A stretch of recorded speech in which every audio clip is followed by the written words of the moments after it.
Good morning students, welcome to my channel knowledge by Neelam Sharma. आज की इस वीडियो में हम class 11th microeconomics second chapter demand part third discuss करने जा रहे हैं। इस वीडियो में हम डिस्कस करेंगे what is law of demand, what are the exceptions of law of demand and what is the difference between shift in demand curve and movement along the demand curve. Let us start the video. What is law of demand? Law of demand states that there is inverse relationship between price of the commodity and its demand. If price of the commodity increases, then demand of the commodity falls. Or if price of the commodity falls, then demand of the commodity increases. Students, general tendency भी यही होती है कि जब किसी वस्तु की कीमत बढ़ती है तो उसकी मांग कम हो जाती है क्योंकि वो चीज़ हमें महंगी लगने लगती है, और जब किसी वस्तु की कीमत कम होती है तो हम उसकी ज़्यादा मात्रा खरीदते हैं when other things remain constant. ये हमने शुरू में ही पढ़ा था कि जो माइक्रो के सारे लॉज हैं they are based on certain assumptions. अगर वो एजम्पशंस नहीं होंगी तो लॉ भी इम्प्लीमेंट नहीं होंगे। एजम्पशंस क्या है कि कंज्यूमर रेशनल है, उसका टेस्ट नहीं बदलने वाला है, कंज्यूमर की इनकम में कोई चेंज नहीं आने वाला है, और जो प्रतिस्थापक वस्तुओं की कीमतों में कोई चेंज नहीं आने वाला है। अब हम पढ़ने वाले हैं कि what are the exceptions of law of demand. किन चीज़ों में लॉ ऑफ डिमांड, किन केसेस में लॉ ऑफ डिमांड इम्प्लीमेंट नहीं होता। सबसे पहले गिफिन गुड्स। गिफिन गुड्स क्योंकि प्रोफेसर गिफिन ने ये नाम दिया था, इनको हम क्या बोलते हैं, घटिया वस्तुएं। तो लॉ ऑफ डिमांड क्या कहता है कि जब किसी वस्तु की कीमत कम होती है तो उसकी डिमांड बढ़ती है, और जब किसी वस्तु की कीमत बढ़ती है तो उसकी डिमांड कम होती है। अगर हम, और ऐसे ही जब उपभोक्ता की आय बढ़ती है तो मांग भी वस्तुओं की बढ़ती है। If income of consumer increases, demand for commodity also increases. लेकिन एक्सेप्शंस में हम ये पढ़ने वाले हैं स्टूडेंट्स कि जब कंज्यूमर की इनकम बढ़ती है तो गिफिन गुड्स की डिमांड कम होती जाती है इनकम के बढ़ने के साथ, क्योंकि इनकम और जो गिफिन गुड्स है उनका इनवर्स रिलेशनशिप है, और नॉर्मल गुड्स और इनकम का डायरेक्ट रिलेशनशिप है। तो गिफिन गुड्स के केस में हम क्या है, जैसे जैसे हमारी इनकम बढ़ती है हम गिफिन गुड्स को खरीदना कम कर देते हैं। तो इस केस में मांग का नियम या लॉ ऑफ डिमांड इम्प्लीमेंट नहीं होता। अब दूसरा, status symbol goods. Status symbols good क्या होती हैं बेटा? जो हमारी स्टेटस का सिंबल है, जैसे गोल्ड है, डायमंड है, लग्जरी गाड़ियां हैं, अगर उनका प्राइस थोड़ा कम भी होता है तो उसको आम लोग तो खरीदते नहीं। कौन खरीदते हैं? अमीर लोग। तो उनका ये स्टेटस सिंबल है। जितनी इन चीज़ों की रेट ज़्यादा होगी, डायमंड जितना ज़्यादा महंगा होगा, उसकी डिमांड उतनी ही ज़्यादा होगी। तो स्टेटस सिंबल, क्योंकि ये उनके स्टेटस का सिंबल है चीज़ें, तो स्टेटस सिंबल के केस में भी लॉ ऑफ डिमांड इम्प्लीमेंट नहीं होता। अब तीसरी कौन सी चीज़ है? Necessity goods. नेसेसिटी गुड्स या आवश्यक वस्तुएं। आवश्यक वस्तुएं बेटा सब्जी है, राशन है, हम उसको तब भी खरीदेंगे जब वो महंगा हो, क्योंकि these are necessary for our survival. तो स्टूडेंट्स, नेसेसिटी के गुड्स के केस में भी लॉ ऑफ डिमांड इम्प्लीमेंट नहीं होता। और किस केस में लॉ ऑफ डिमांड इम्प्लीमेंट नहीं होता, और क्या एक्सेप्शन है उसकी? एक, future increase in price of the commodity. अगर हमें ये पता होता है कि इन फ्यूचर किसी चीज़ का प्राइस बढ़ने वाला है तो हम एट प्रेजेंट उसकी डिमांड बढ़ा देते हैं। उस केस में भी, या हमें ये पता चलता है कि फ्यूचर में ये चीज़ स्केयर होने वाली है, ये चीज़ हमें कम मिलने वाली है, तो हम प्रेजेंट में उसकी डिमांड बढ़ा देते हैं। उस केस में भी लॉ ऑफ डिमांड इम्प्लीमेंट नहीं होता। और इमरजेंसी। इमरजेंसी का क्या मतलब है कि वॉर हो जाए, कर्फ्यू हो जाए, ड्रॉट हो जाए, फेमाइन हो जाए, तब हमें क्या लगता है कि पता नहीं ये चीज़ अब हमें मिलेगी नियर फ्यूचर या नहीं, या इसकी स्कैरसिटी हो जाएगी, तो फिर हम प्राइस नहीं देखते और हम उस चीज़ के प्रेजेंट में उसको खरीदना शुरू कर देते हैं। तो ये हमारे क्या थे? Exceptions of law of demand, किन केसेस में लॉ ऑफ डिमांड इंप्लीमेंट नहीं होता।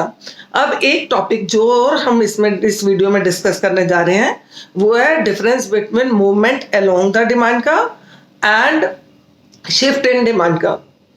Movement along the demand curve, ये स्टूडेंट्स आपको ये दिख रहा होगा जो व्हाइट बोर्ड, इसमें हमने लिखा है चेंज इन क्वांटिटी डिमांडेड और change in demand. Change in quantity demanded को और स्टूडेंट्स हम क्या बोलते हैं, movement along the demand curve, और चेंज इन डिमांड को क्या बोलते हैं, shift in demand curve. Change in quantity demanded और movement along the demand curve, इसमें क्या डिफरेंस है। चेंज इन क्वांटिटी डिमांडेड में क्या होता है कि जो डिमांड में चेंज आता है, डिमांड क्या होती है, बढ़ती या कम होती है, किसकी वजह से, due to change in price of the commodity. It is due to change in price of the commodity. It has two parts, क्या है, expansion of demand and contraction of demand.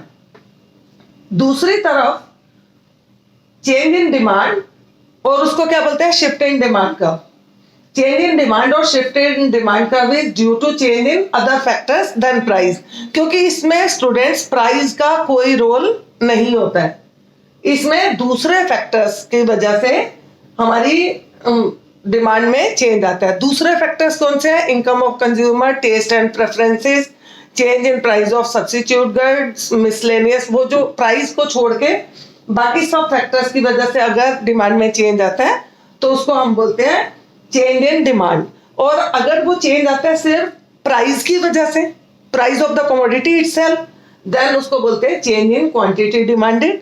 अब इसको ये क्यों बोलते हैं स्टूडेंट्स की movement along the demand curve, क्योंकि इस केस में क्या होता है कि जो हमारा डिमांड कर्व है वो अपवर्ड और डाउनवर्ड मूव करता है on the same demand curve, जबकि in case of shift in demand curve में क्या होता है, या तो डिमांड कर्व राइटवर्ड शिफ्ट हो जाता है या फिर वो लेफ्टवर्ड शिफ्ट हो जाता है। स्टूडेंट एक बात और इसमें याद रखने वाली है कि राइटवर्ड डिमांड शिफ्ट का मतलब है इंक्रीज इन डिमांड। राइटवर्ड हमेशा माइक्रो में क्या दिखाएगा, इंक्रीज और ग्रोथ, और लेफ्टवर्ड क्या दिखाएगा, डिक्रीज। तो इसमें हमने इसको इस व्हाइट बोर्ड में हमने इसको पूरा दिखाया है कि किस तरह से डिमांड शेड्यूल, अगर हम चेंज इन क्वांटिटी डिमांडेड की बात करते हैं जिसमें हमने क्या कहा, expansion of demand. What do you mean by expansion of demand, rise in demand due to fall in price of a good. अब इसमें हम इसको एग्जांपल से कैसे एक्सपेंशन को दिखा सकते हैं कि प्राइस अगर पहले किसी कमोडिटी का ₹3 था पर यूनिट, तो क्वांटिटी खरीदते थे 90 यूनिट, प्राइस कम होके हो गया ₹2 पर यूनिट, तो क्वांटिटी डिमांडेड बढ़ के हो गई 100 यूनिट।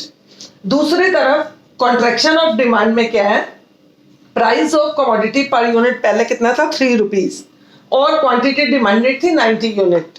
फिर क्या हुआ, प्राइस इंक्रीज होके हो गया ₹4 पर यूनिट और क्वांटिटी डिमांडेड डिक्रीज होके हो गई 80 यूनिट। तो इसको बोलते हैं कॉन्ट्रैक्शन ऑफ डिमांड और इसको बोलते हैं एक्सपेंशन ऑफ डिमांड। इसको जब हम डिमांड कर्व में दिखा रहे हैं तो हम कैसे दिखाएंगे, जो हमने ये डिमांड कर्व दिखाया है इसमें हम इस साइड पे हमेशा दिखाएंगे प्राइस और यहाँ नीचे दिखाएंगे एक्स एक्सिस पे क्वांटिटी डिमांडेड, वाई एक्सिस पे हम दिखाएंगे प्राइस। अब हमने यहाँ क्योंकि प्राइस 3, 2 और 4 रखा है, तो हमने जब प्राइस ₹3 था तो क्वांटिटी डिमांडेड थी 90 यूनिट। जब प्राइस कम होके हो गया ₹2, तो हमारी क्वांटिटी डिमांडेड बढ़ के हो गई 100 यूनिट। उसी तरह जब हमारा प्राइस इंक्रीज होके 3 से कितना हो गया, ₹4 पर यूनिट, तो क्वांटिटी डिमांडेड हमारी कम होके हो गई 80 यूनिट। तो यहां देखो स्टूडेंट, दिख रहा होगा एक्सपेंशन एंड कॉन्ट्रैक्शन।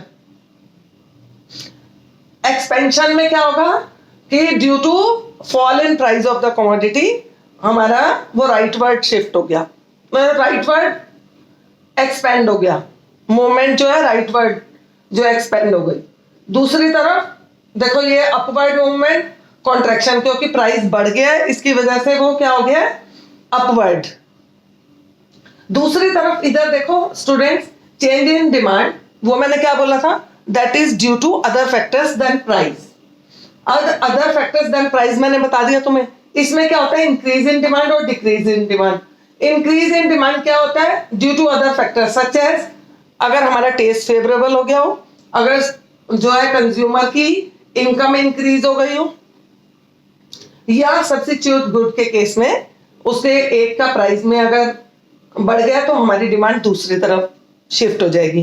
तो इसमें क्योंकि हमने बोला शिफ्ट इन डिमांड का, या तो डिमांड का राइट वर्ड शिफ्ट हो जाता है, फेवरेबल टेस्ट की वजह से, इंक्रीज इन इनकम की वजह से, मतलब अदर फैक्टर्स देन प्राइस। और दूसरी तरफ क्या है, if fall in demand of the commodity due to decrease in income और अनफेवरेबल टेस्ट और अदर फैक्टर्स, तो तब क्या होता है हमारा, decrease in demand. Decrease in demand में डिमांड कर्व किस तरफ शिफ्ट हो गया, वो हो गया लेफ्टवर्ड शिफ्ट। तो इसको एक बार स्टूडेंट्स हम ज्यादा नजदीक से भी आपको दिखा देते हैं कि किस तरह से